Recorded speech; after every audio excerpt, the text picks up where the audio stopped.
kur du të fillojmë një punë, shohim se çfarë, domethënë është më produktivja për këtë punë dhe çfarë është gjëja që dëmton këtë punë. Kur ne lidhim një kuror, pra kur lidhemi në një kuror, duhet dim se për shembull goca apo çuni kanë ca gjëra që i pëlqejnë më shumti, dhe ka ca gjëra që nuk i pëlqejnë. Ne tani në jetën tonë nuk duhet të jemi larg asaj që pëlqen dhe nuk duhet të jemi afër asaj që urren. Jo ta bëjmë të kundërtën, domethënë e dim që kjo i pëlqen po se bëjmë kurrë dhe e dim që këtë gjë e urren dhe e bëjmë vazhdimisht.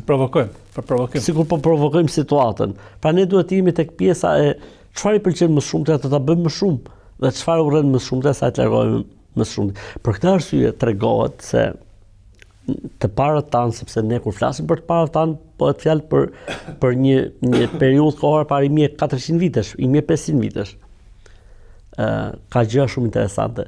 Për shembull, martohet thot lidh kuror një vajzë dhe një djalë. Si tani çfarë thot?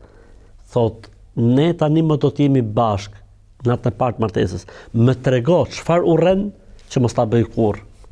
Më trego çfarë do më shumti që unë ta bëj vazhdimisht. Edhe ai thoshte për shembull 1 2 3. Po ti i thoshte ky, çfarë nuk pëlqen më shumti?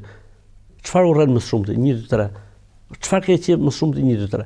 Pra, do të thënë një lloj solidariteti, një lloj kuptimi i vërtet për këtë kurorëzim, për këtë ruajtur lidhje që marrëdhënien. po. S'ka më bukur.